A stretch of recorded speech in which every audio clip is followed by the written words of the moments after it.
Mesdames et messieurs, bienvenue à votre émission au service de la nation de ce jour que nous avons le réel plaisir de vous présenter. À la présentation, c'est toujours votre humble serviteur Elias Lokesso qui sera accompagné sur ce plateau avec Monsieur Ben Chanal qui est porte-parole du Parti Alternative 2028, mais aussi sur ce plateau, nous avons le réel plaisir aussi de recevoir pour vous Monsieur Meshak Omba, analyste politique et cadre de l'IDPS, IDPS Tshisekedi, à qui nous allons échanger sur ce plateau autour du sujet de la visite du fils de Museveni, du général de l'armée, fils de Museveni, qui était ici à Kinshasa récemment. Il a rencontré les chefs de l'État. Ils ont parlé sur pas mal de choses, mais particulièrement sur l'évaluation de forces conjointes de deux armées qui est en train de multiplier les efforts pour neutraliser les ADF dans l'est de la République démocratique du Congo. Nous allons échanger sur ces sujets avec nos invités, mais aussi nous allons parler de la sortie du gouvernement le gouvernement de l'Union sacrée, de l'Union nationale plutôt, je pense que de l'Union nationale qui sera bientôt publié par M. Félix Tshisekedi. On se demande, est-ce que Madame la Première ministre va revenir comme Première ministre de ce gouvernement? On ne sait pas encore, ça traîne. La population se demande beaucoup de questions, pourquoi ça traîne? Le traction à l'Est, est-ce que c'est important d'échanger ce gouvernement? Est-ce que ce n'est pas encore important? Vu l'insécurité qui sévit dans l'Est de la République démocratique du Congo. Mesdames et messieurs, l'autre sujet, nous allons parler encore du bilan de gouvernement Soumina qui a fait déjà une année à la gestion des affaires publiques de la République démocratique du Congo. Nous allons échanger avec nos invités, leur demander, faire l'état des choses. Où en sommes-nous avec la gestion Soumina qui est déjà fait et qui n'est pas encore fait? Mesdames et messieurs, sur ce plateau, nous recevons d'abord pour vous, premièrement, M. Ben Chanal plutôt. Ben Chanal, excusez-moi, vous comprenez que l'autre fois, j'avais reçu M. Mayele qui était ici récemment, et donc comprenez. Nous recevons pour vous M. Ben Chanal Kimoni, porte-parole du Parti politique Alternative 2023 de M. Adodombas. Bonjour monsieur et bienvenue sur ce plateau. Bonjour monsieur Elias. C'est Alternative 2028 et non 2023. Merci pour l'invitation. Et je profite de l'occasion pour saluer tous les compatriotes qui nous suivent en cet instant. Et nous serons toujours disponibles pour essayer d'échanger concernant notre pays. Pourquoi vous êtes trop timide là apparemment? Qu'est-ce qui ne marche pas? Je suis de nature timide. C'est pas la timidité par rapport à ce qui se passe dans ce pays ou comment? Non. Les pouvoirs vous frustrent ou comment? Non, en fait, vous savez, depuis un certain temps, tous les Congolais sont frustrés. Comment ça? Depuis l'avènement de l'actuel pouvoir, avec tous les espoirs que les Congolais avaient concernant ce qui adviendrait après le départ de Joseph Kabila, malheureusement que tous ces espoirs se sont envolés parce que rien de concret n'a été fait. Après Joseph Kabila, le désespoir s'est installé dans tous les Congolais, que ce soit ici au pays ou ailleurs, parmi les Congolais de la diaspora. Donc c'est la raison pour laquelle les Congolais sont indignés, sont frustrés. Mais cela n'est pas la raison pour nous de déployer le main. Ce n'est pas la raison pour nous de nous résigner. Ça nous donne encore plus d'énergie pour continuer encore ce combat parce que nous croyons en la République et nous croyons que cette République peut se relever, peut se mettre debout au travers de notre énergie.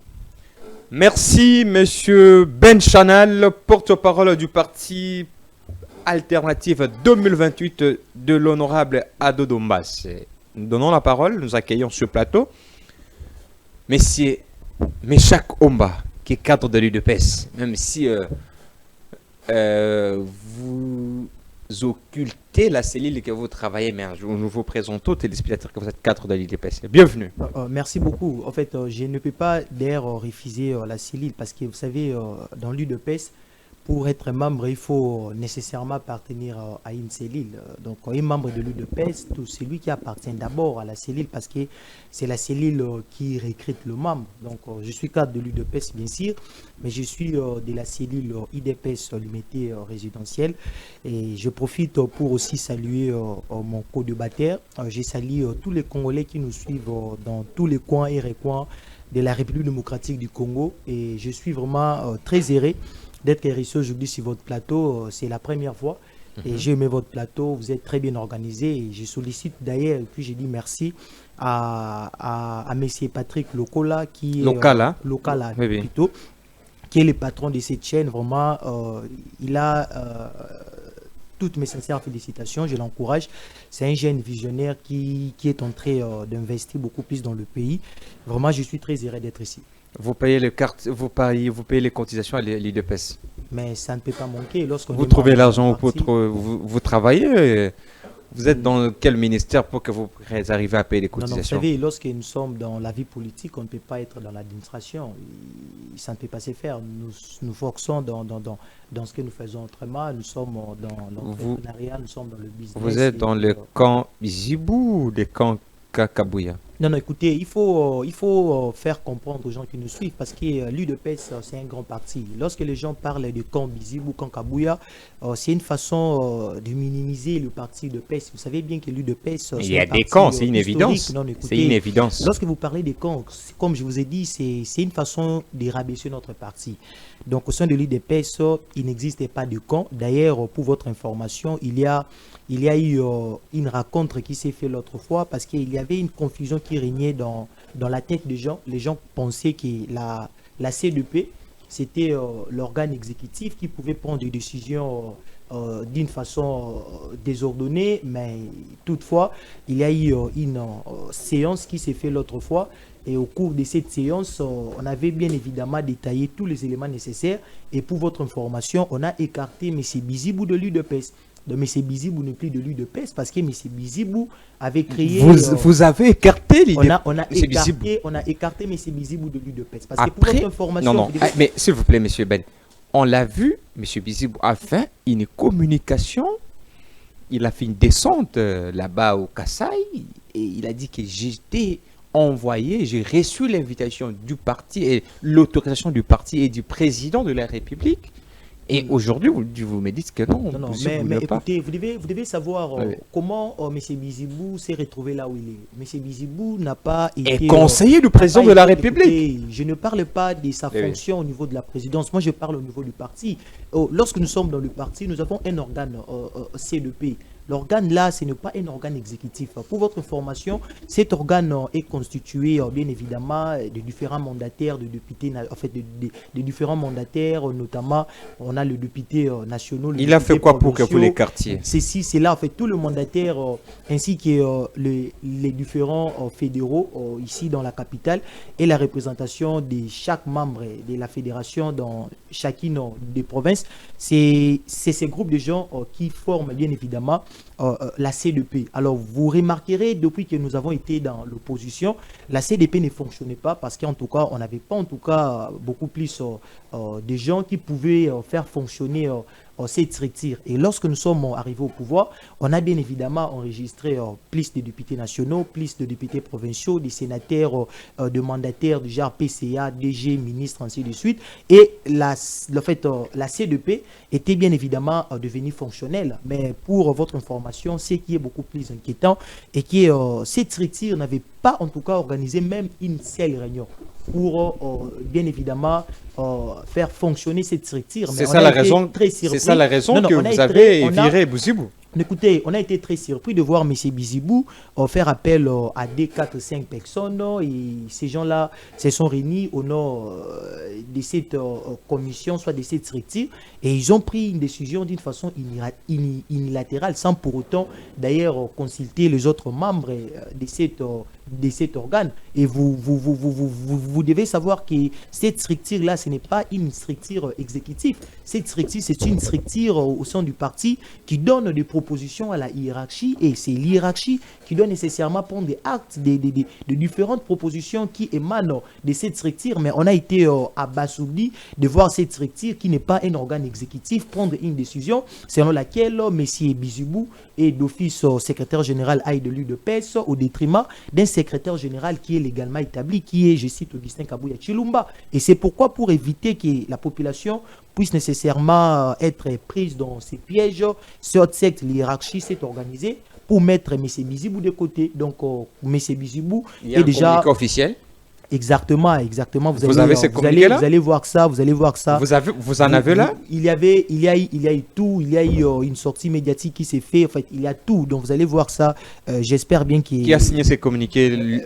Radia, suspension ou soit de la radiation? On a mis M. Bizibou de côté. Il n'est plus membre de De l'UDPS. côté, là, on peut être suspendu. On l'a radié parce qu'il a été secrétaire général adjoint. Radié. Oui, on l'a radié de l'UDPS parce que l'UDPS, pour l'instant, nous voulons que notre parti soit exactement un parti qui doit nécessairement refléter une sorte d'espoir pour le peuple congolais qui aspire à un Congo nouveau, à un Congo fort et puis à un Congo prospère.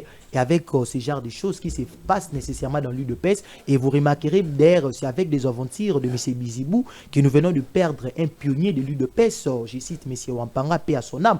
Donc c'est à cause des... Non, s'il vous plaît, s'il vous plaît. Écoutez, S'il vous plaît, monsieur Méchac, nous avions suivi la femme de Wapanga déclarer que mon mari est mort à cause de Kabouya. Non, écoutez... Non, mais comment vous aujourd'hui, vous venez nous dire que... Quand j'ai dit Wapanga est mort... c'est à cause des aventures de Wampanga. Pourquoi j'ai dit ça? Mais sa femme affirme que c'est Kabouya. Écoutez, pour votre information... la famille de M. Wampanga venait d'être reçue au bureau privé du secrétaire général Augustin Kabouya. Et d'ailleurs, pour ceux qui ne savent pas, la femme qui avait pris part lors de cette audience, ce n'est pas sa femme légitime. Et M. Wampanga, c'est un sujet américain. C'est à vous maintenant de qualifier la femme légitime? Non, écoutez, sa femme... C'est à vous? Non, s'il vous plaît. C'est à l'UDPS de qualifier la femme légitime ou comment? Non, ce n'est pas à l'UDPS. Nous sommes en train de parler de faits qui sont réels. Mais comment? La femme légitime... La justice, elle l'a reçue comme la femme de... La femme légitime de M. Wampanga, c'est réside aux États-Unis avec tous les enfants. De M. Wampanga, c'est un sujet américain. D'ailleurs, sa famille a suggéré à ce que son corps puisse être...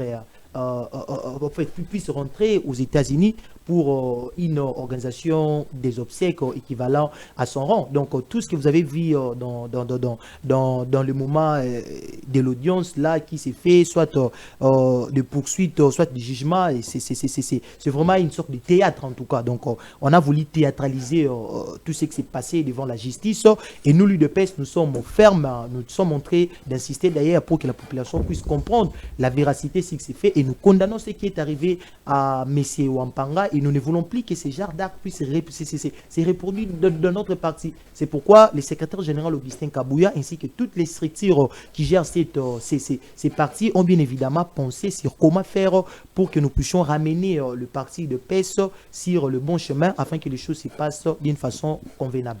Merci Méchac Omba, cadre de l'UDPS dans la cellule de l'UMT. Résidentielle. Merci pour cette intervention, pour aussi merci, vous nous avez fourni des informations très pertinentes. Nous allons aussi demander, nous allons faire nos recherches pour avoir les camps Bouzibou sur ce plateau pour demander si réellement cette démission ou cette radiation est actée par les camps Bouzibou. Merci, mesdames et messieurs. Nous avions dit que sous ce plateau, nous allons parler premièrement du sujet de la visite de fils de Museveni ici à Kinshasa, en République démocratique du Congo, la capitale. Il était reçu par le président de la République. Il a été reçu. Mesdames et messieurs, nous avions vu avant qu'il soit reçu ce général qui était reçu ici par le président de la République avait fait un tweet avant qu'il ne soit reçu que toute personne qui va s'attaquer à Kagame, il va lui retrouver sur son chemin. On n'a pas compris, pas que le magie. Ce général se retrouve ici à Kinshasa, il était reçu par le président de la République. Et subitement, nous avions vu que cette visite, on nous parle que il était venu faire l'évaluation de forces conjointes entre l'Ouganda et l'RDC pour mettre dehors, pour neutraliser les ADF. Et cette question était à l'ordre du jour de sa visite avec le président de la République. Et ils ont fait l'évaluation, même si nous attendons la suite. Mais ce qui est étonnant, d'emblée, nous avions vu récemment qu'en rentrant dans son pays, il a fait encore un tweet. La technique, si vous pouvez me montrer les tweets que le général avait fait récemment. Non, ça c'est les tweets qu'il avait fait avant, qui ne soit reçu, où il se disait que toute personne qui va s'opposer à son oncle Kagame va lui rencontrer sur son chemin. Et l'autre tweet là, la technique, l'autre tweet, quand il est rentré dans son pays, il a fait encore un autre tweet.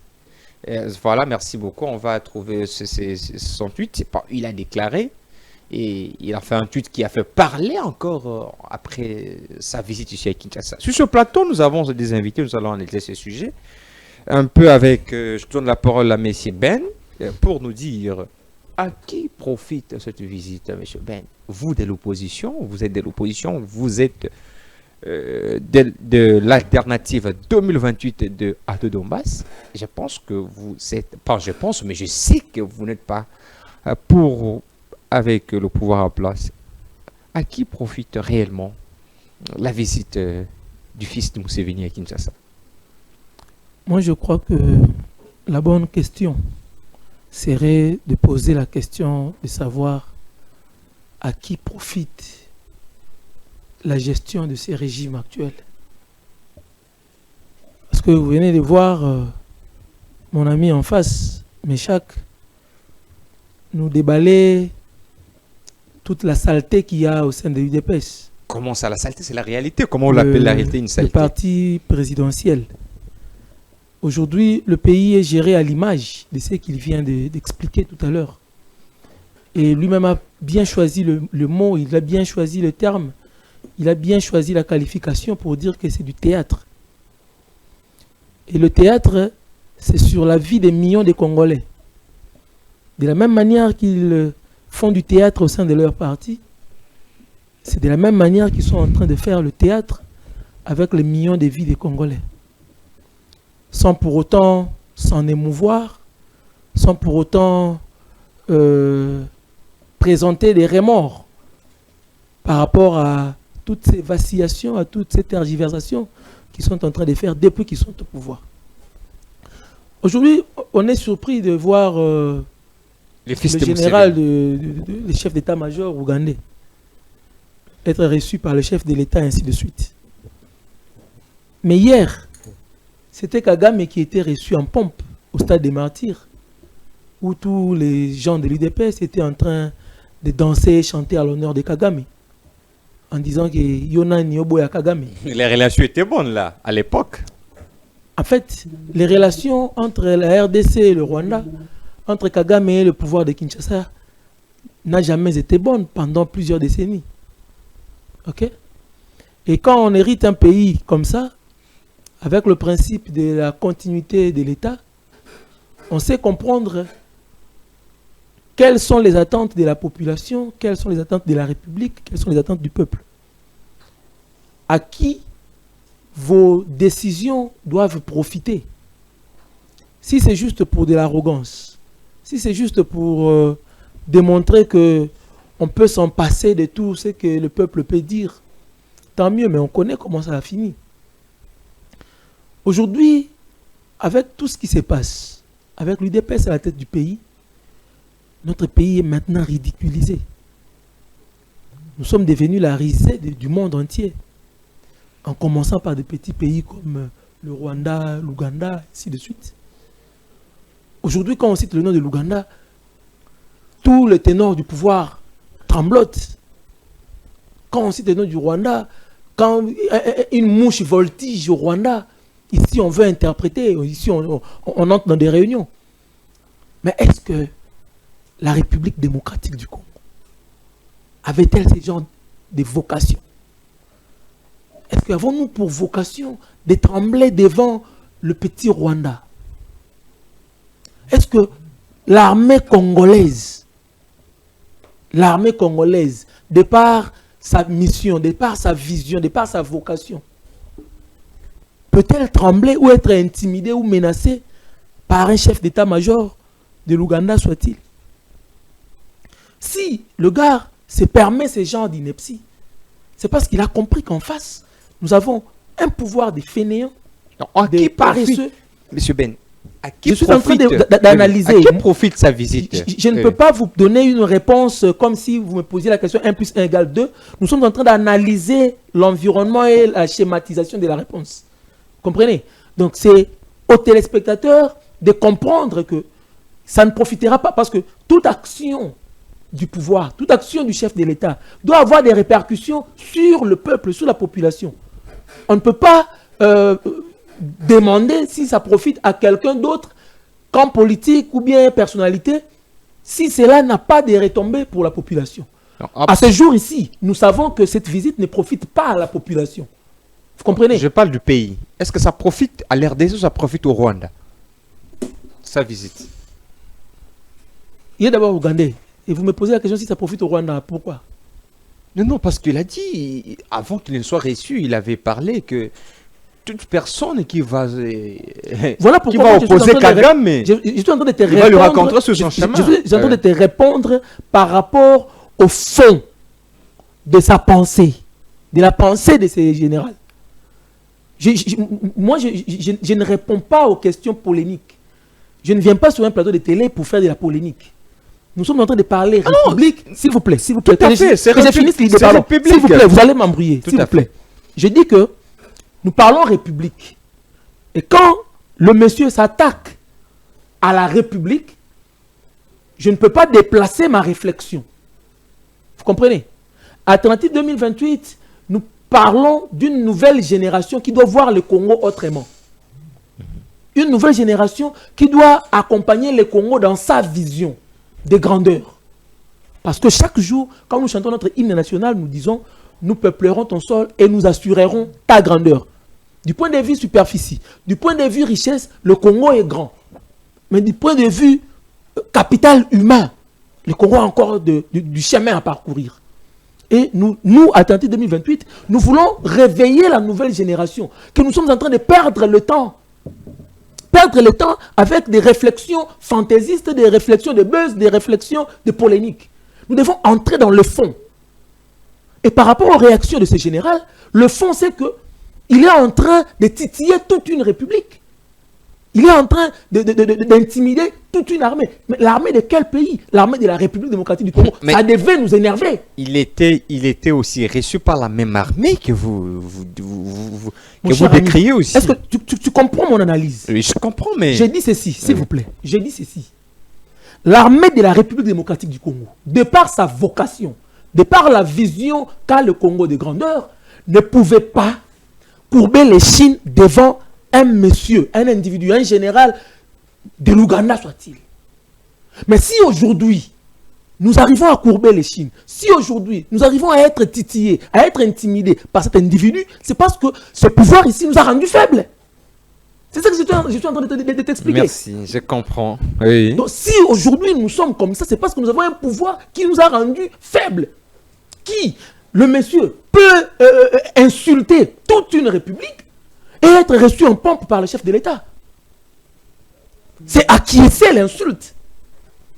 Mais pourquoi? Parce que de la même manière qu'il a été reçu hier ou avant-hier, Kagame aussi a été reçu comme ça. Quelqu'un que l'UDPS insultait matin, midi, soir sous le règne de Kabila. Et que eux au pouvoir, ils l'ont chanté et applaudi. Des personnes qui nous dirigent sans vision, sans pour autant rentrer dans la vocation du Congo. Est-ce que ce n'est pas aussi une manière de la diplomatie? Parce qu'on doit aussi, les Congolais continuent à mourir. Nous ici, on va dire, on ne peut pas les recevoir. Mais là-bas, à Goma, les gens continuent à perdre le leur.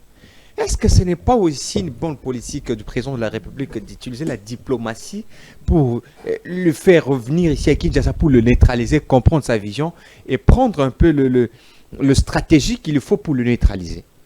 Et après, quand il rentre chez lui, il recommence encore ses inepties en s'attaquant au Wazalendo et en brandissant même une photo de son oncle Kagame pour l'appeler héros.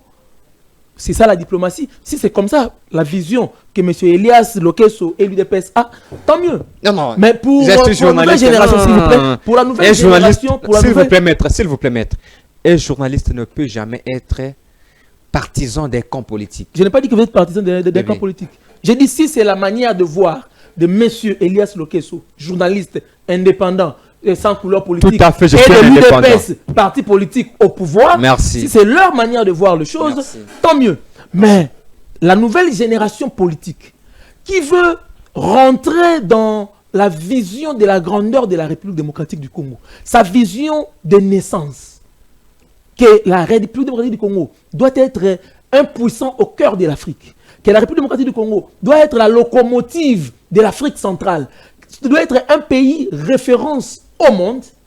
Ce que nous subissons actuellement, ce n'est pas propre pour nous. D'où la nouvelle génération doit se réveiller.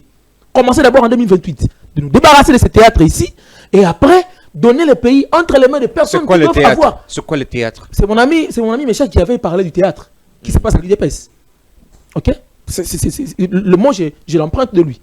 Donc, la nouvelle génération aujourd'hui, avec Alternative 2028, nous sommes en train de réfléchir comment, arriver en 2028, nous débarrasser de ce théâtre que l'UDPS nous a proposé pendant 10 ans malheureusement, et puis remettre le pays entre les mains des visionnaires, des personnes qui comprennent la vision et la vocation de la République démocratique du Congo, y travailler et mettre la RDC sur une nouvelle trajectoire de grandeur. Merci beaucoup, monsieur Ben Chanal Kimoni, porte-parole du parti Alternative 2028 de l'honorable Ado Dombas, que nous aurons le réel plaisir de recevoir sur ce plateau, même s'il a beaucoup promu, mais il n'a pas encore passé.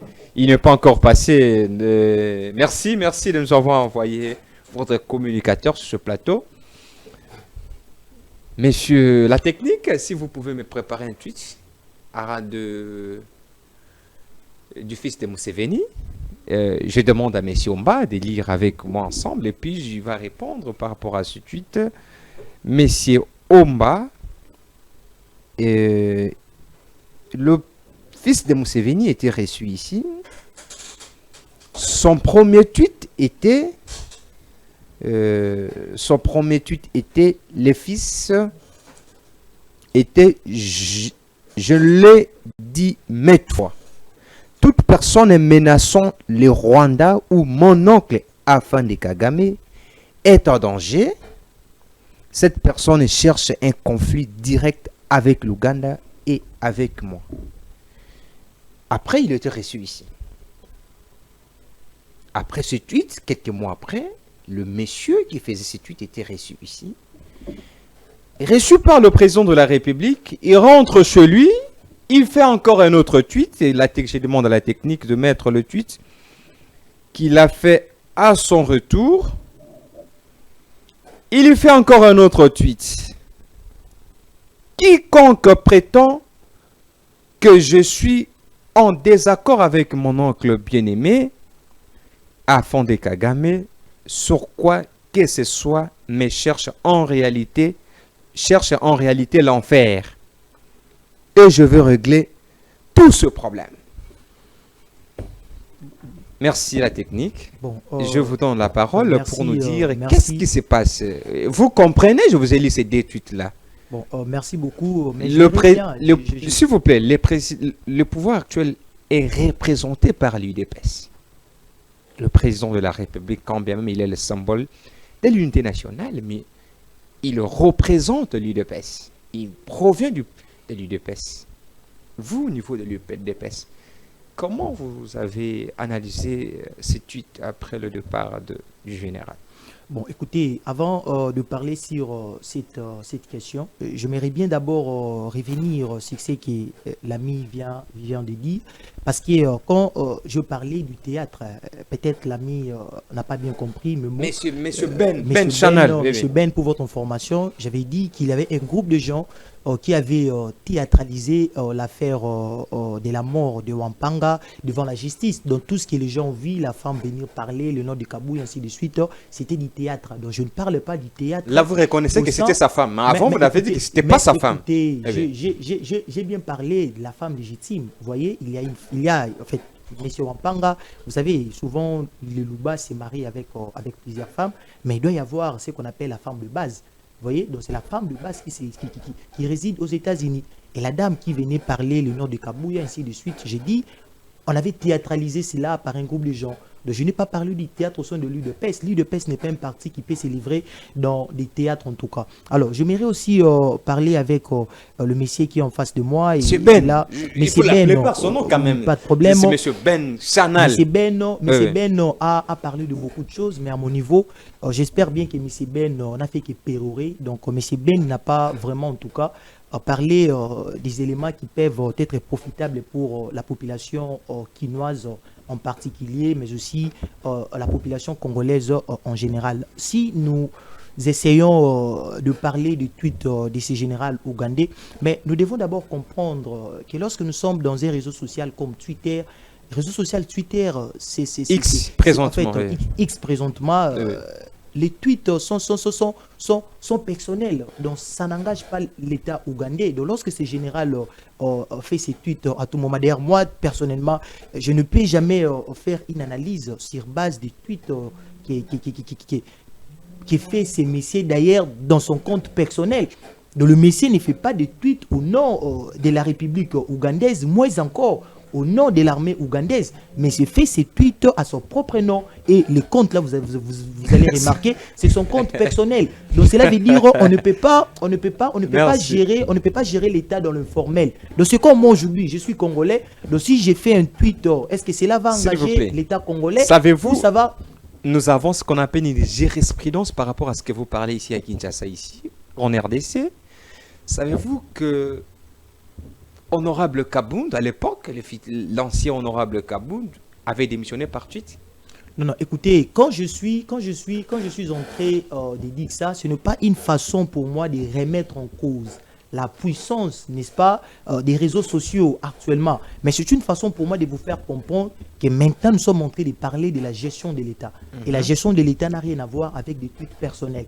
Donc nécessairement, ce qui fait c'est général, si et seulement si ça concernait la gestion de l'État, moi je ne crois pas que ce monsieur devrait nécessairement quitter l'Ouganda pour fouler ses pieds ici Selon vous. à Kinshasa, je vous dis vrai. Et je vais nécessairement rappeler aussi à M. Ben, parce que M. Ben a parlé comme j'ai dit tantôt, M. Ben n'a fait que pérorer. C'est pourquoi je dois rappeler à M. Ben qu'il existe bien évidemment une opération conjointe, n'est-ce pas, entre l'armée congolaise ainsi que l'armée ougandaise au niveau de l'Est, mais plus particulièrement dans la province de l'Ituri. Donc il y a cette force conjointe qui, bien évidemment, est en train de se livrer dans des affrontements contre certains rebelles, mais notamment des ADF, ainsi de suite. Et si ce général a quitté l'Ouganda pour venir ici à Kinshasa, c'est parce que nous avons en fait une coopération. il était venu conjointe. faire... Vous voyez, mais c'est ça, c'est parce que nous avons, c'est parce que nous avons cette opération conjointe.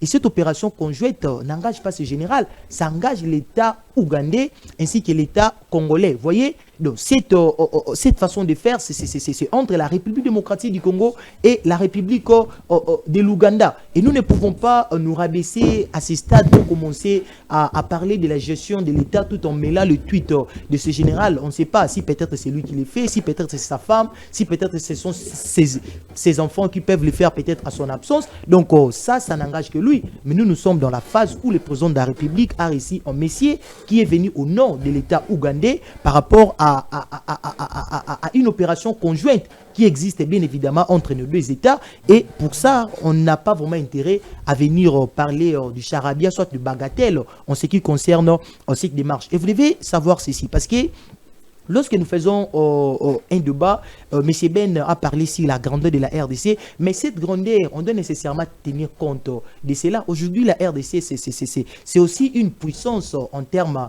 de pays limitrophes, parce que la RDC en a 9. Et si nous faisons une comparaison par rapport à d'autres puissances aussi, en ce sens-là, nous allons voir, nous avons peut-être la Russie qui en a 14, nous avons peut-être la Chine qui en a 14, nous avons peut-être aussi le Brésil qui en a 10, donc la RDC peut intervenir à la 4e position. Donc vous remarquerez les faits pour la RDC. Écoutez, la question est de savoir, s'il vous plaît, je vous relance, la question est de savoir à qui profite sa visite. C'est le Rwanda ou la RDC? Non, écoutez, mais nous parlons d'une opération conjointe entre l'armée congolaise et l'armée ougandaise. Et lorsque vous me parlez du Rwanda, qu'est-ce que le Rwanda est venu faire dans une affaire qui concerne des États autres? Qu'est-ce que le Rwanda est venu faire? Nous, on s'oppose de la politique rwandaise et que lui ne cesse avec le tweet que toute personne qui va s'opposer à Kagame va lui rencontrer sous son chemin. Non, écoutez, monsieur le il était reçu ici. Est-ce que, s'il vous plaît, est-ce que il n'est pas un espion du Rwanda pour espionner pour le Rwanda en fait que nos stratégies soient dévoilées au niveau du Rwanda là-bas? Non, écoutez, vous savez, aujourd'hui, la population congolaise n'est plus dupe. Et lorsque nous venons à la télé, nous parlons, c'est parce que nous savons que la population congolaise est déjà éveillée. Et lorsque nous parlons des choses qui sont sans fondement, nous serons bien évidemment interpellés. Nous venons parler des choses qui sont vraies. Pour ce qui concerne le Rwanda, je ne souhaiterais pas en tout cas que vous puissiez citer le Rwanda dans une affaire qui ne concerne pas le Rwanda. Parce que, vous savez, lorsque nous parlons du Rwanda, le Rwanda est souvent impliqué dans la rébellion du M23, parce que c'est sur base de ce mouvement rebelle que nous parlons même de l'agression rwandaise en RDC. Mais en ce qui concerne l'Ouganda, il y a aussi certains groupes rebelles qui opèrent toujours à l'est de la RDC, et cette opération conjointe vise nécessairement à neutraliser ces mouvements rebelles. Et c'est sur base de cette coopération militaire entre deux États que ce général a quitté son État pour frôler le sol congolais. Et lorsque vous mêlez le Rwanda dans tout, mais c'est comme si on ne peut plus faire un débat au Congo sans pour autant que nous puissions parler du Rwanda. Mais le Rwanda est devenu quoi dans ces pays? Le Rwanda, c'est quoi? Le Rwanda, c'est un État comme la RDC. Donc lorsque la RDC négocie avec un autre État, mais nous ne pouvons pas quand même nous rabaisser jusqu'à ce niveau. Dire qu'est-ce que cela peut profiter au Rwanda? Non, ça doit nécessairement profiter à la population congolaise. Parce que ces groupes rebelles-là tuent à l'Est. Ils ne tuent pas le Rwandais. Ils tuent des Congolais.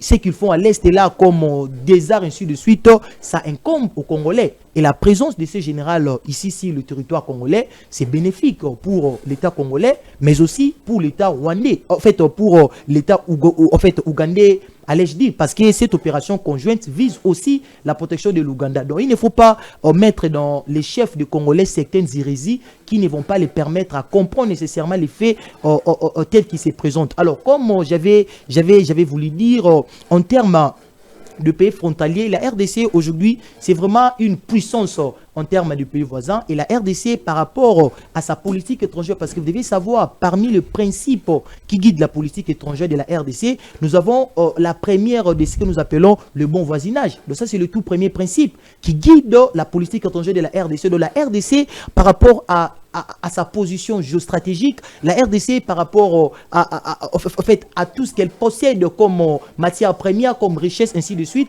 elle est toujours dans l'obligation d'avoir de bonnes relations avec tous ces pays voisins. Et c'est dans ce sens-là que vous avez vu la présence de ces généraux. Pourquoi? Parce que la RDC s'est toujours penchée pour la non-violence. Donc la RDC a toujours voulu utiliser les voies diplomatiques, contrairement à certains États violents comme le Rwanda, tandis que vous êtes agressé. Mais écoutez, est-ce que c'est l'Ouganda qui nous a agressés ou c'est le Rwanda? Parce que je dis, ce n'est pas l'Ouganda qui nous a agressés, c'est le Rwanda. Et lorsque nous parlons de l'agression rwandaise, il y a des faits qui démontrent qu'il y a une agression. L'agression, au niveau de la RDC. S'il vous plaît, monsieur Ben, s'il vous plaît, monsieur Meshak, l'agression ne peut être militaire. Il y a une agression numérique par ce général, en maintes fois. Non, écoutez. Mais non, s'il vous plaît, ne parlons pas comme si on parlait, c'était un petit monsieur comme ça. C'est un général, c'est un seigneur de guerre. Vous comprenez? Donc, quand celui qui détient l'armée ougandaise s'oppose à vous, c'est une agression déjà numérique. Et nous sommes à la société à l'heure du numérique. Et quand une agression est numérique, comment nous devons prendre ça en légère, vous, de l'IDPS, vous prenez ça en légère? Non, non, écoutez, je dis ceci. Parlez-moi des incidences de tous ces tweets-là. En fait, tous ces tweets-là de ce monsieur. Parlez-moi, quelles sont leurs incidences dans la gestion de la RDC? Non, ce n'est pas dans la gestion, mais... Non, non, écoutez, mais parlez-moi des incidences de ces tweets. Parlez-moi que non, il a tweeté ça et voilà ce que ça produit dans les sols. Non, mais je ne sais pas. C'est un général qui fait un tweet. Mais contre le pays, comment vous le DPS, vous le prenez en légère? C'est pour vous dire que... Comment vous le prenez en légère? Il est dans l'informel. C'est un humain comme tout être humain. Son compte X là, c'est son compte personnel. Ça n'engage pas l'UDPS, ça n'engage pas l'État congolais. C'est comme vous, messieurs les journalistes, aujourd'hui, vous êtes journaliste et je vais donner un exemple. Lorsque maintenant là, vous tweetez dans votre compte X, ce n'est pas que vous tweetez pour les comptes de votre chaîne ici, soit de votre société. Donc vous tweetez pour votre compte personnel. Et là, vous êtes dans l'informel. Et lorsque nous parlons de la gestion de l'État, on doit rester dans ce qui est formel. On ne peut pas nous baisser jusqu'à ce point. Mais pourquoi vous avez chassé Kaboun du parti, du traitant de tout le monde parce qu'il avait fait un tweet dans son compte privé? Et vous, les DPS, vous avez ramassé cela et en fait tout un problème jusqu'à ce que vous l'avez radié du parti. C'est pas le tweet, son tweet personnel. Écoutez, je suis un apprenant au 3e site. Là. Je ne peux pas en tout cas passer sur votre chaîne pour commencer à faire un débat sur les départs de M. Jean-Marc Kaboun. Vous voyez? Donc, on doit faire un débat sur la gestion de l'État. Non, donc je ne peux pas. Je vous fais ça, on appelle l'analyse comparative. Je vous avais dit que c'est l'analyse comparative, s'il vous plaît.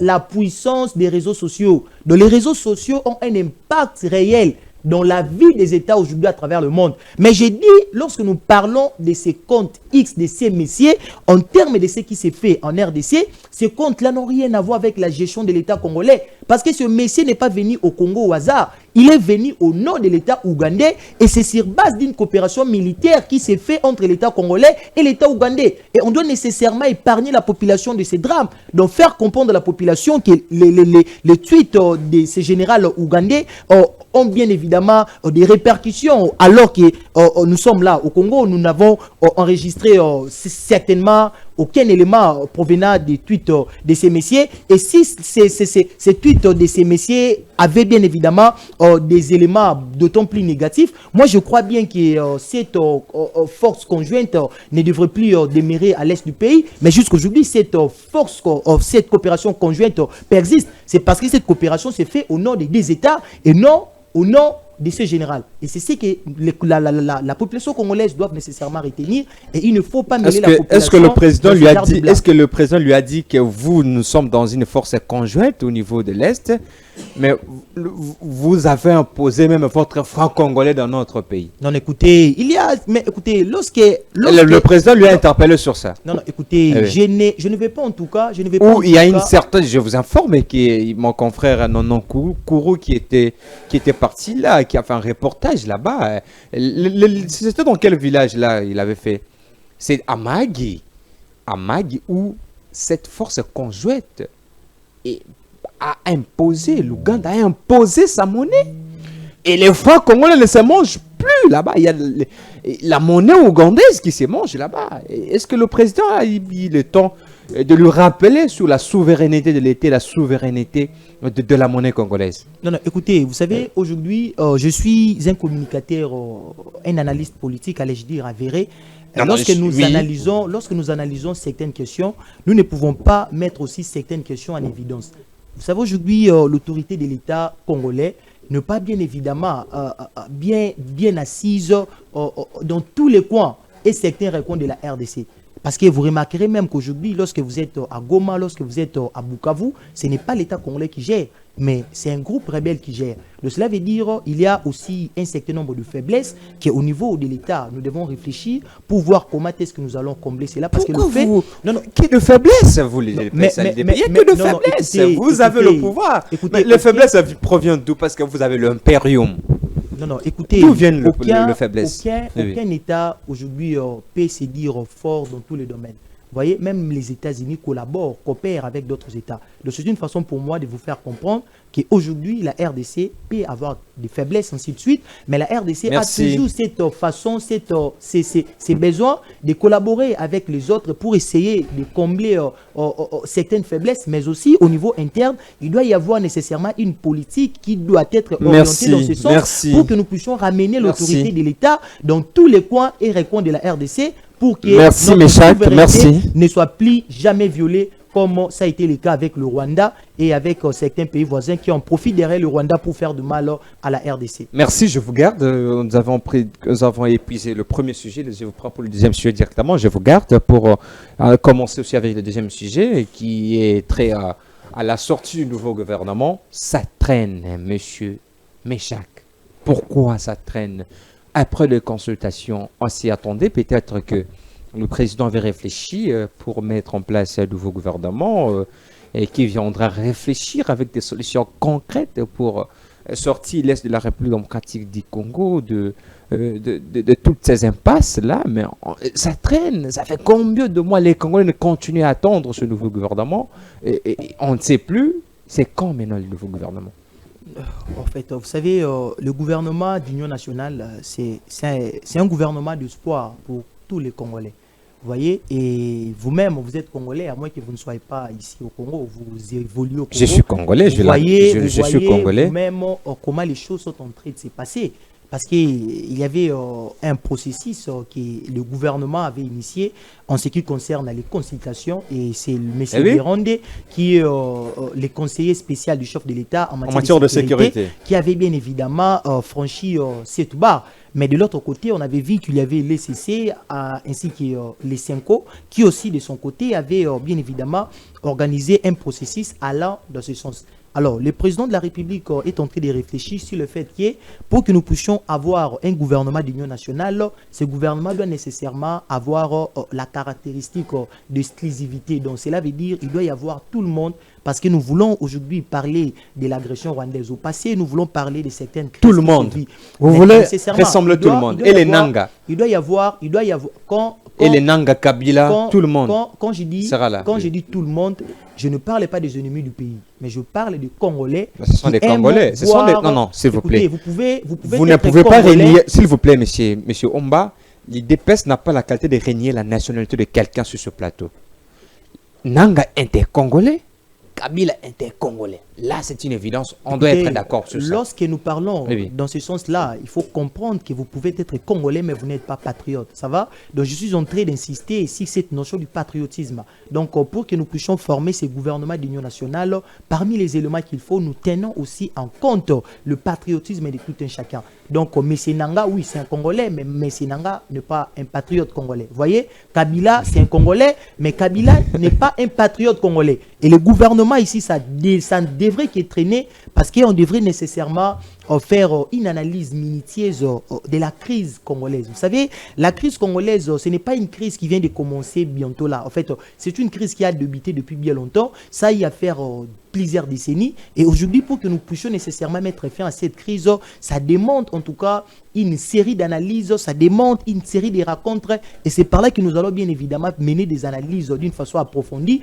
pour que nous puissions parvenir à un gouvernement qui doit nécessairement ramener une sorte d'espoir à la population congolaise qui est d'ailleurs désespérée, vous voyez, parce qu'aujourd'hui, on doit accepter, la population congolaise est désespérée par rapport à certaines choses qui se vivent, parce qu'aujourd'hui, nous, les Congolais, on avait espéré qu'il y ait l'UDPS au pouvoir, on devrait nécessairement faire de notre mieux pour que la population congolaise vive dans des conditions qu'il faut, mais toutefois, vu certaines difficultés, l'UDPS n'a pas pu nécessairement faire ce qu'elle devrait faire. Alors, comme nous sommes toujours en plein mandat, en fait, en cours de mandat, il n'est pas encore tard, l'UDPS, le président de la République, ainsi que toutes les parties prenantes de ce gouvernement.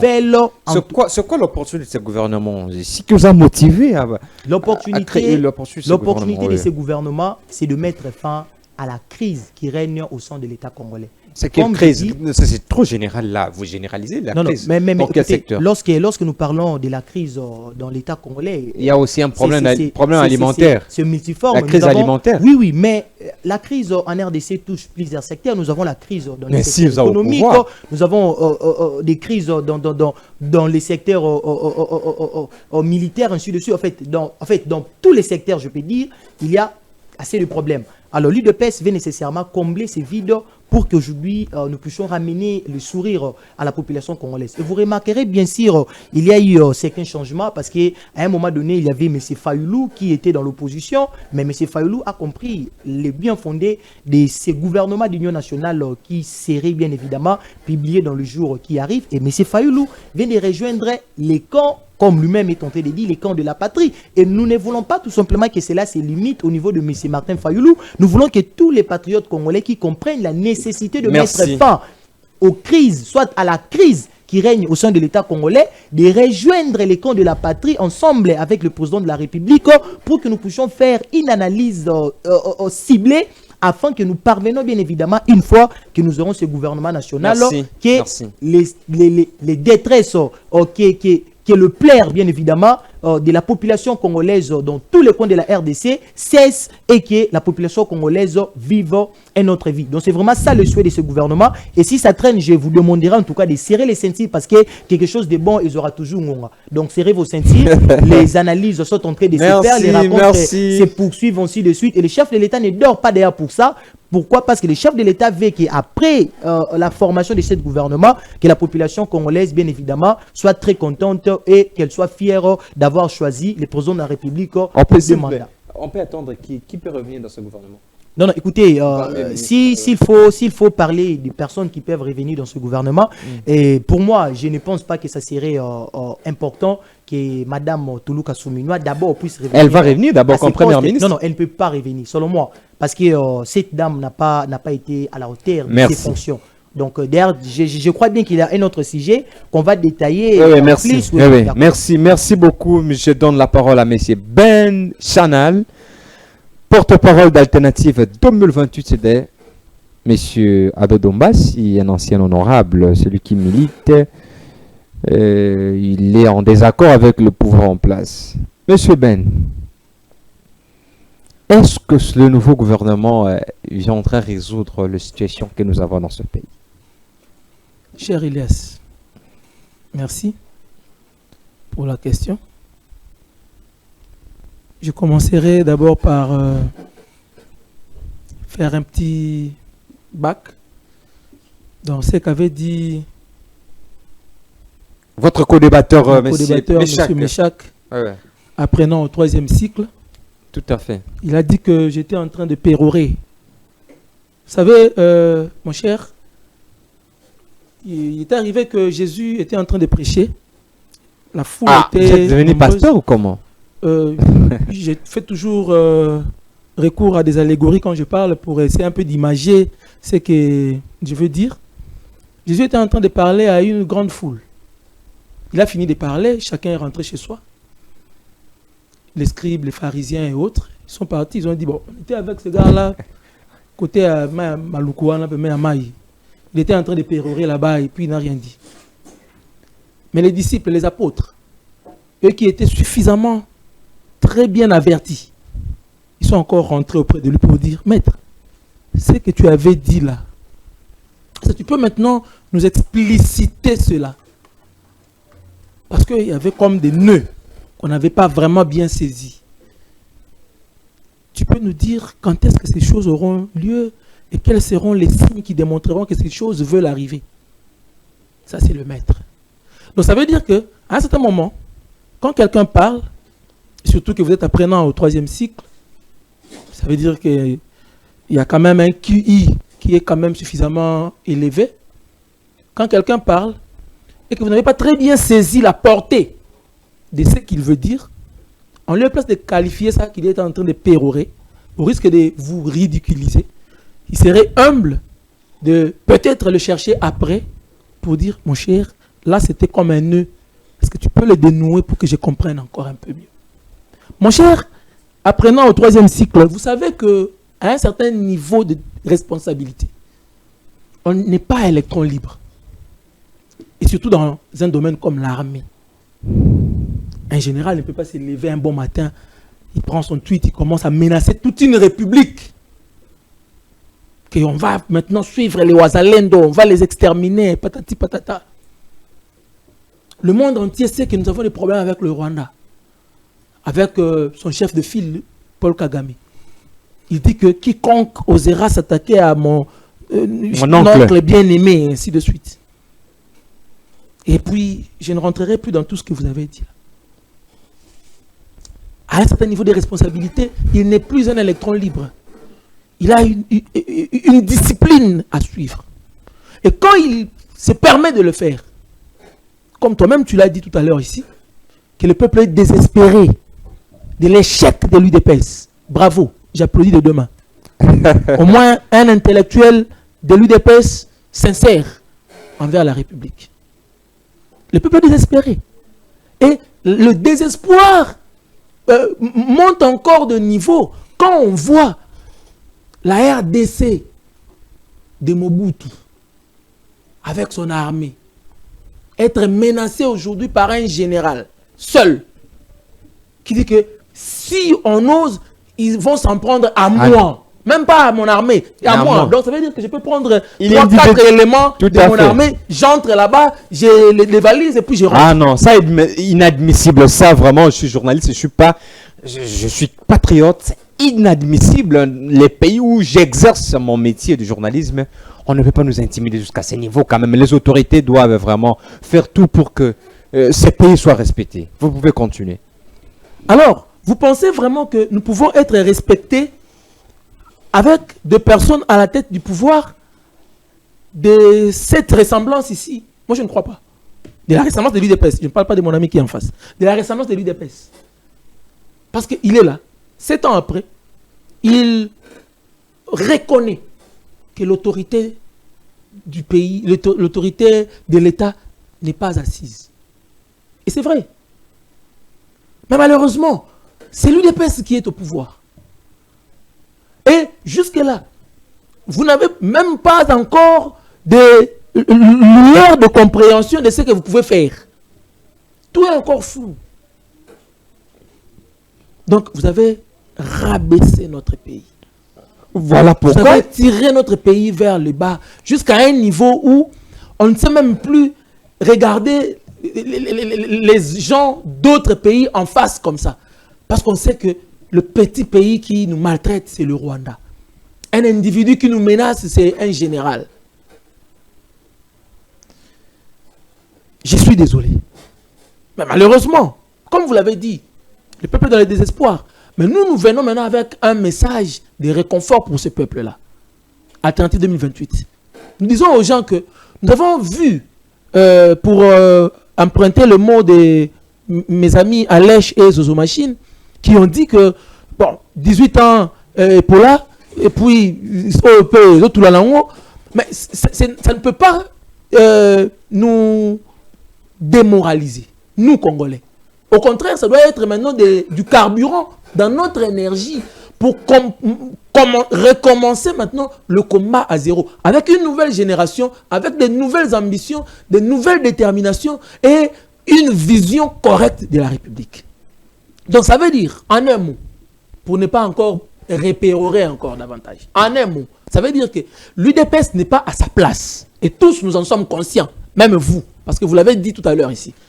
Quand vous dites que la première ministre, UDPS aussi, n'est pas à sa place, ainsi de suite, c'est parce que vous avez une philosophie de fonctionnement. S'il vous Vous cherchez plaît, toujours le bouc émissaire. revenez le au père sujet, s'il vous plaît, responsable. maître. Revenez au sujet de la sortie C'est dans du tous les gouvernement. sujets, mon cher Oui, ami. Je Vous- ne suis que dans le sujet. Parce que vous me posez la question de savoir si le prochain gouvernement va arriver à résoudre les attentes de la population. Mais c'est ça que je suis en train de répondre. C'est ça que je suis en train de répondre. Vous voulez que je dise quel mot ou quelle phrase? Vous étiez consulté? Là, vous faites du coq à l'âne. Vous êtes dans la question sur le gouvernement d'abord. C'est ça que Ok? j'ai dit. Mais avant les consultations, on y arrivera. Vous avez Oui. posé la question sur les attentes de la population.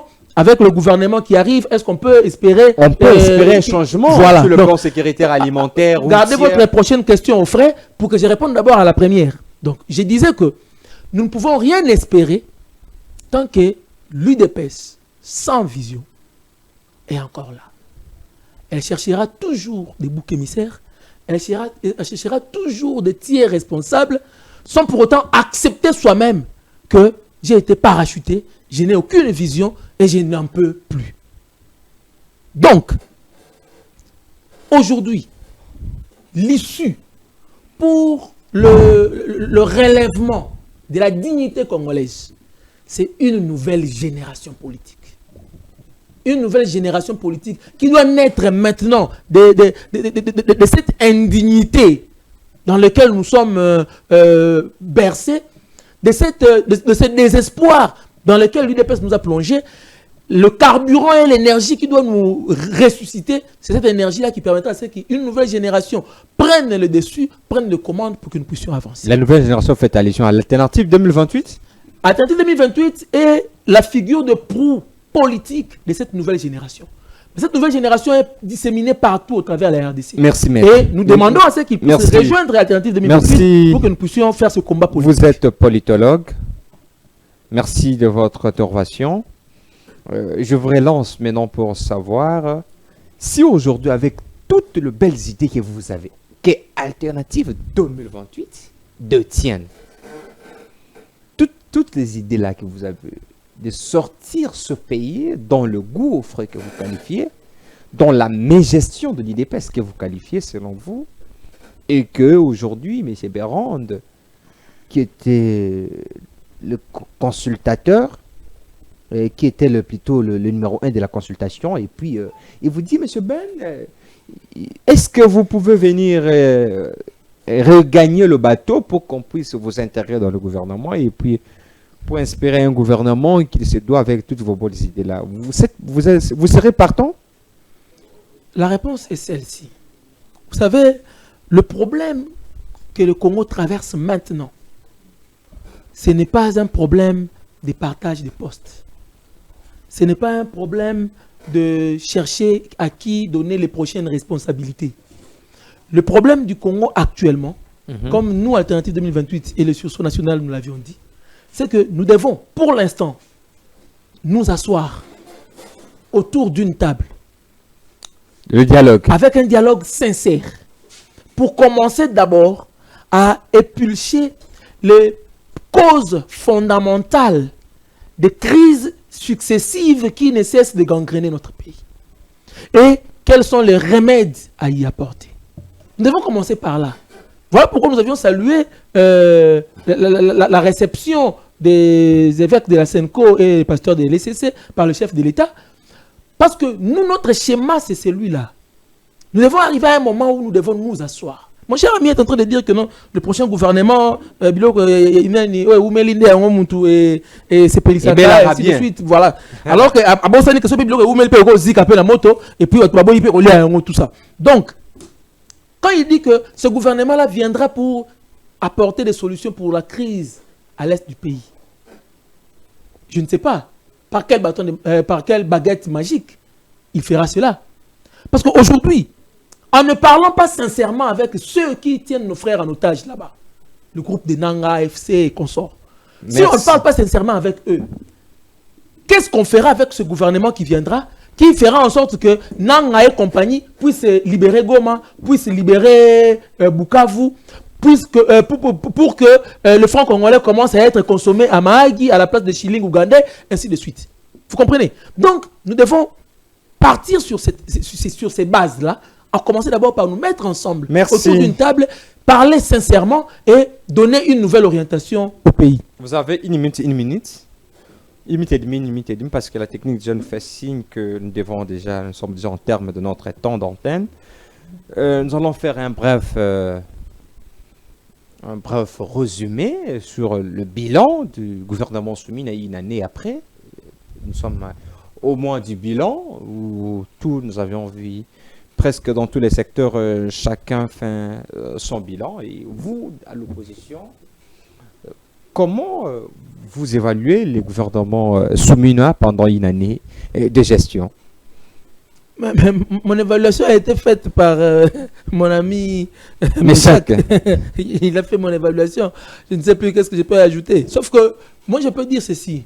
Vous savez, après l'échec du gouvernement de Warrior, oui, le peuple congolais s'attendait maintenant à un gouvernement des cataphractaires. C'est l'unité supérieure des guerriers grecs à l'époque, supérieure au Warrior. Malheureusement, nous sommes en face d'un gouvernement des fainéants, des paresseux, des djihadistes. des gens qui ne viennent que pour faire le djalelo, pour ne faire que le populisme. Dans le concret, la population, comme l'a dit mon frère Méchac, dans le désespoir.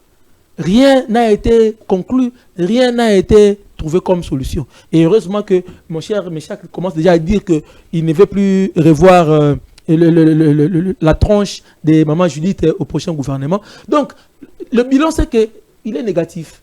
Nous sommes dans le désespoir. Mais ce désespoir-là, là c'est le message à tous les Congolais, que ce désespoir-là ne puisse pas nous atterrer. Pas nous enterrer, mais nous atterrer, nous mettre à terre. Non. Que ce désespoir-là soit maintenant le carburant qui fera en sorte que nous puissions croire encore en la RDC, croire encore aux capacités que nous avons. Rassurez-vous. Croire aussi à l'UDPS. Rassurez-vous que le summum de la connaissance, ce n'est pas l'UDPS.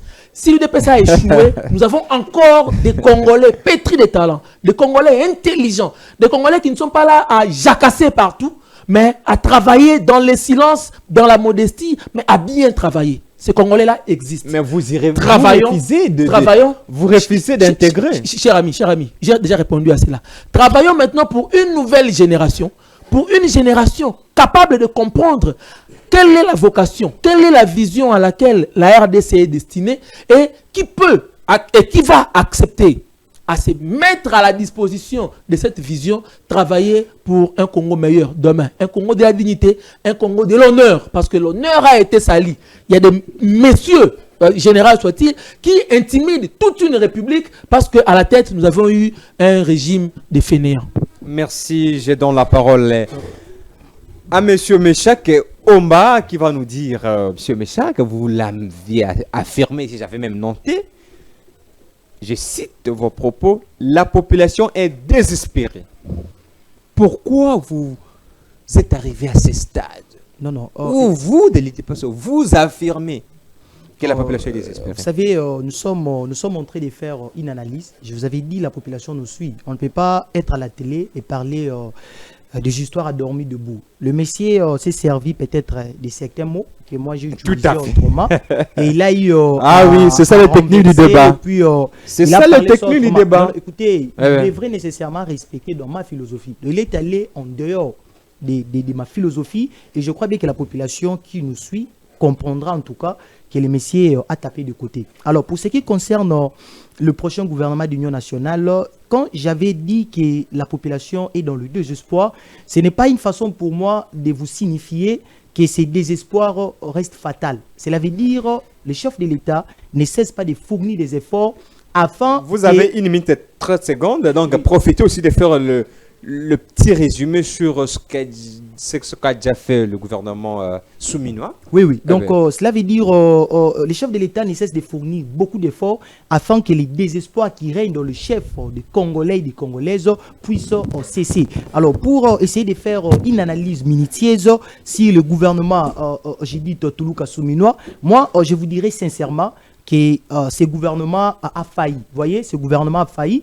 parce que c'est un gouvernement que beaucoup de Congolais avaient investi leur espoir, mais en tout cas, au finish, personnellement, soit les gens qui nous suivent, vous comprendrez avec moi que ce gouvernement n'a pas vraiment été à la hauteur. Et je pourrais même vous parler aujourd'hui, nous remarquons à Kinshasa, il y a le phénomène braquage dans tous les recoins de Kinshasa. Et là, c'est parce que nous avons... C'est Bumba. Non, on ne parle pas de Bumba. Là, il faut parler du ministre de l'Intérieur, Jacques Chabani. Vous voyez, donc M. Jacques Chabani, comme ministre de Opération l'Intérieur, Dobo. n'a pas pu... Il y avait l'opération Dobo quand même. L'opération Dobo, c'est autre chose. Il n'a pas pu moderniser la police nationale congolaise. Parce que si la police nationale congolaise était modernisée, moi je crois bien qu'on aurait... Savez-vous que c'est un cadre de l'UDPS? Mais écoutez, je ne fais pas une analyse tout en tenant compte des gens de l'UDPS. Moi, je fais une analyse patriotique. Je suis de l'UDPS et je viens parler au nom de l'État. Donc, je ne parle pas au nom de l'UDPS, je parle au nom de l'État. Donc, M. Jacques Chabani a failli au sein de ses ministères. Pourquoi? Parce qu'il n'a pas pu rendre cette police que les gens aspiraient à voir ça dans un sens moderne. Mais la police nationale congolaise est restée telle qu'elle a été. Et vous remarquerez cela d'ailleurs, lorsque vous êtes ici dans la capitale, vous allez voir que nos souciades souvent, vous allez voir un hangar dans la capitale. un hangar, on a mis 2-3 tôles et puis vous allez voir les policiers assis devant. Mais c'est vous qui êtes au pouvoir. Mais c'est ça, c'est vous qui êtes au pouvoir, M. Chaké. Comment nous venons, franchement, mais c'est on pour ne cette vous raison comprend que pas. nous On ne vous venons- comprend pas. écoutez, nous Oui. venons pour aider le chef de l'État. Vous savez, le président Tshisekedi, ce n'est pas un sentimental. Il y a certains communicateurs de l'UDPS qui passent pour se faire fanatique du chef de l'État. Le président de la République n'a pas besoin de tout ça. Lui, il a besoin de gens qui peuvent amener des idées, qui peuvent permettre à ce que le pays puisse aller de l'avant. Donc, la modernité de la police nationale congolaise, c'est quelque chose qui a failli. Donc, ce messieurs n'a pas été à la hauteur. Et si je prends même mon secteur ministre, parce qu'il y a quand même certains ministres qui ont eu à faire quelque chose, mais je touche des secteurs qui devraient nécessairement être fonctionnels Merci. pour le bien-être Votre du mot de peuple. la fin. Et en fait, le mot de la fin, Votre mot de la fin. le mot de la fin, je dirais, pour le gouvernement d'union nationale qui s'est déjà pointé à l'horizon, le président de la République ne doit pas tout simplement tenir compte de tous ces gens-là qu'on a eu à consulter, ainsi de suite, patriotes, mais il faut aussi tenir compte des capacités de tout un chacun. Donc, quand vous mettez quelqu'un, il faut tenir compte de ce que cette personne doit nécessairement amener comme une avancée. Et vous remarquerez bien qu'avec le gouvernement, j'ai dit Toulouse Kassouminois, il y a eu beaucoup d'absents. Il y a eu beaucoup d'absents, cela veut dire qu'il y a eu certaines personnes qui devraient nécessairement être là pour qu'ils puissent apporter grand-chose afin que le pays soit géré dans un niveau très élevé. Je peux citer l'exemple de son Excellence David Mwankem. Donc son Excellence David Mwankem, c'est quelqu'un de très lourd qui devrait aussi nécessairement se retrouver dans ce gouvernement. Merci. Et s'il était là, on devrait nécessairement sentir ce gouvernement à la hauteur. Si nous prenons exemple aujourd'hui le ministère de la santé, mais Dr Kamba nous a trahi, ce ministère de la santé n'est pas fonctionnel. La couverture santé universelle qui est l'œuvre du chef de l'État est mise en mal. Pourquoi? Merci. Parce qu'on n'a pas un technocrate au sommet de ce ministère. Alors que si le président de la République avait réfléchi dans ce sens pour mettre un technocrate comme le docteur Jérôme Sokolo, moi je crois bien que ce ministère de la santé allait être à la hauteur. Merci, monsieur Méchac. Et nous voulons que la population Merci. nous accompagne en tout cas dans ces démarches pour que nous puissions aider les chefs. Mot de la fin, je donne le mot de la fin, monsieur Ben, pour votre mot de la fin. Quelques secondes, s'il vous plaît. Rejoignez Alternative 2028. Cela vous épargnera de revoir encore ces théâtres que l'UDPS nous a proposés. Ce n'est pas du pendant théâtre, 10 s'il ans. vous plaît. Il ne Merci. faut pas parler du théâtre de l'UDPS. Merci, s'il vous plaît. Merci. Laisse-moi clôturer l'émission, s'il vous plaît. Merci, mesdames et messieurs. Nous avons eu le royal plaisir de recevoir sur ce plateau monsieur Ben Chanal Kimouni, porte-parole de l'Alternative 2028 dirigé par l'honorable Ado Ndombasi, un opposant. Mais aussi, sur ce plateau, nous étions conduits par Bessie Méchac Omba, qui est cadre de l'IDPS, cellule de l'IMT résidentielle. Avec ce nom des invités, nous avions exploré la situation de la visite de Museveni, nous avions exploré aussi la situation de la sortie du gouvernement, mais aussi faire un récap sur le bilan du gouvernement Soumina. Vous aviez compris, ça ne revient pas à moi de juger les propos des invités. Vous les avez suivis, c'est à vous de juger qui dit vrai et qui dit faux. Merci, très chers téléspectateurs. Nous avions eu l'honneur d'être conduits à la technique par messieurs Derrick, mais aussi d'autres, ses assistants, multiples assistants qui lui accompagnent pour que vous nous receviez dans vos postes récepteurs, ordinateurs, Facebook, mesdames et messieurs. Quand vous suivez cette émission, prière de liker, commenter, partager pour que tous les Congolais se prennent de ce qui se passe dans ce pays. Peut-être vous avez eu le temps de suivre, mais les autres peut-être n'ont pas encore eu le temps. Prière de le parvenir même en PV pour qu'ils se prennent de ce que nous disons sur ce plateau. Mesdames et messieurs, le prochain numéro, nous allons recevoir sur ce plateau, nous avons une surprise, la technique.